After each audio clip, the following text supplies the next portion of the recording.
Hello guys, welcome once again. In this video I will show you how to use radio button and checkboxes with your C# Windows Form application. So right now if you are following these videos, I have made this app with C# in which I can log in and I can save data, delete and update data. And in here I have employee ID, first name, last name and age. And now I want to add a new field here which enables me to add the gender of the particular person or employee. So this task I want to achieve with the help of radio button or text box or check boxes. So I will exit this application, and what I'm going to do is will take a radio button from my toolbox, two radio buttons, and I will change its text first. So for male, first is for male and second is for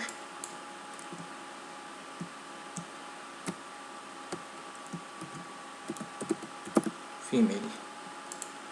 So I want to add two radio buttons, and when I click one of the button it will take that field name and it will save into the database. So how can I achieve this task? I will show you. But first of all, let's look when you drag and drop your radio button in here, how it looks when you run your program. So when you select this radio button, it selected this, and when you select this one is selected. Okay, and to make it work really good, you can enclose your all the related field in a group box. So I take a group box and I will resize it first, and I will take all my related field in which I am dealing with the database. I will put in this group box. Okay, I will resize it.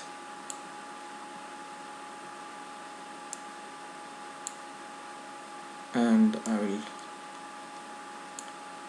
place this group box here.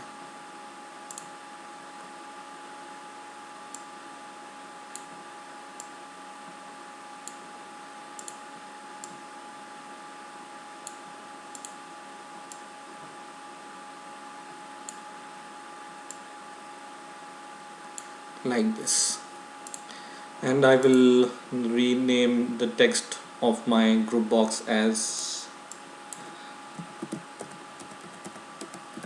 employee info.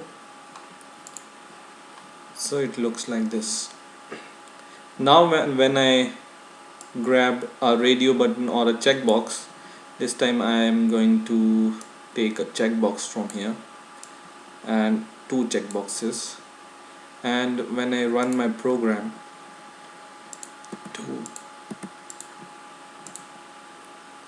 and when I select this male or female, only one of them is selected from here, and when I select this checkbox 1 or checkbox 2, you see both are selected here. So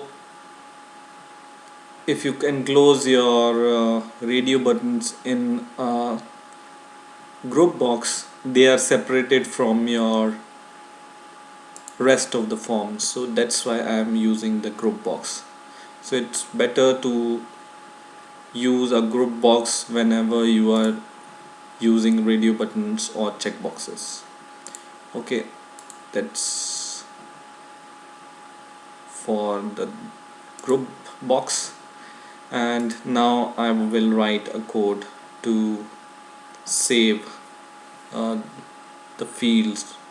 So I'm going to write a code, so when I press this save button, I will enter employee ID, name, surname and age, and when I select the gender, either male or female, the gender is also selected or saved in my database when I press this save button.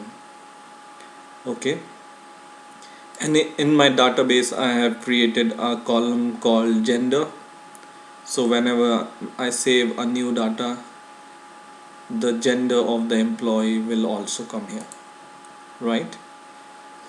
So let's go to our application, and now just go to the code section of your form, go above, and you need to declare a global variable called string. I will call it gender because this will contain the gender of the employee. So go above and declare this global variable, string variable called gender. And now select this radio button, either male or female, and double click it, and in here write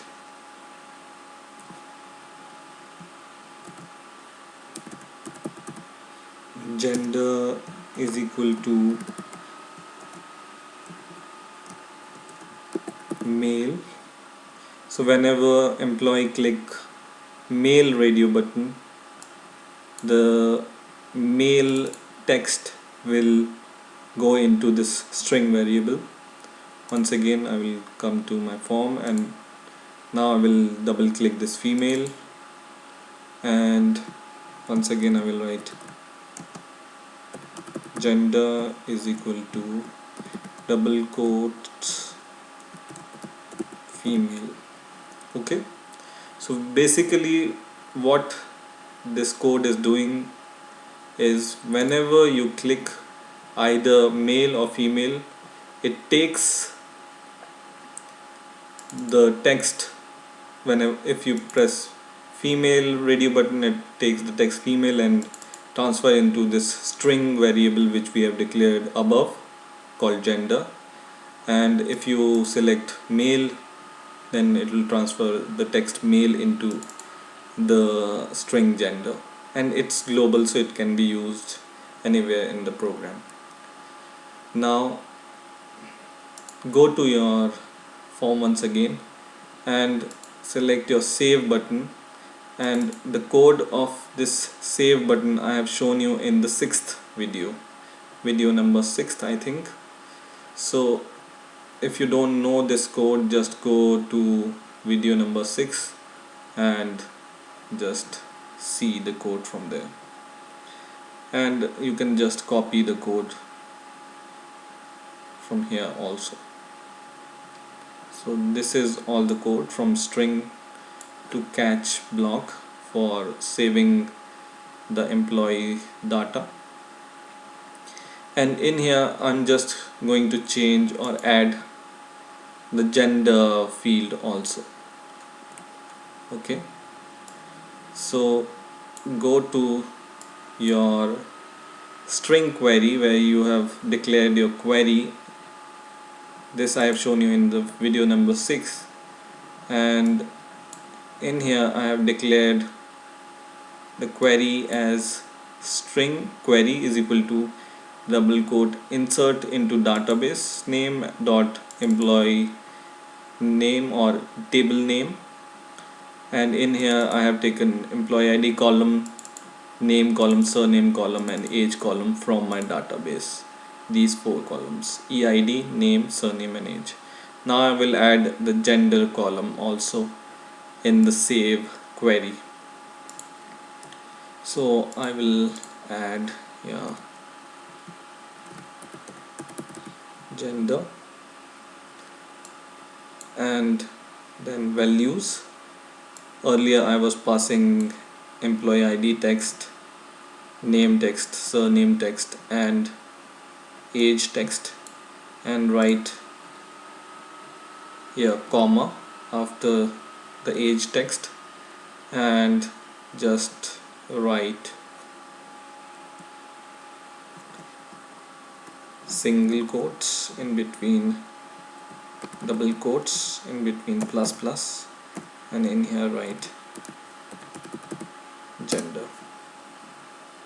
Okay, so whatever you have selected in the radio button, it will go there, and we will pass this value of gender in the query. So the whole query looks like this: string query, insert into your database name dot table name, and then in the bracket write all the column names of your database which you want to insert in, and values, and this I have shown you in the video number 6, and I just added the new text variable called gender also here. And now when you run the program,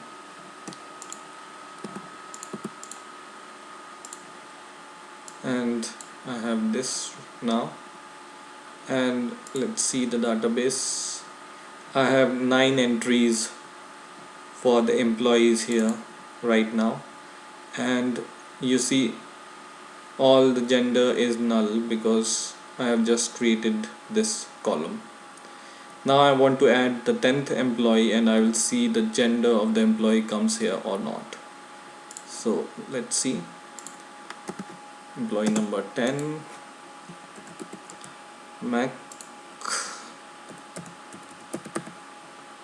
and his age, and he is a male, for example, so I check male text box, and when I save the data, my data is saved. I can see the message box, and let's check it in the database if it's really there or not. So right now it's not there, but when I press this refresh button, you see employee number 10, Max Miller 33, and his gender also comes here. I will add one more employee, for example, and any name, any age, and this time she is a female, and I will save it. Data is saved, and when I see it in the database, I refresh the database, and now the gender is also coming, male or female. So in this way you can use your radio buttons or combo box, not combo box but the checkboxes, with your C# application. Same as a radio button, this checkboxes also works. So instead of these radio button, you can also use the checkboxes. So I hope you have learned something new this time. Please rate, comment and subscribe, and bye for now.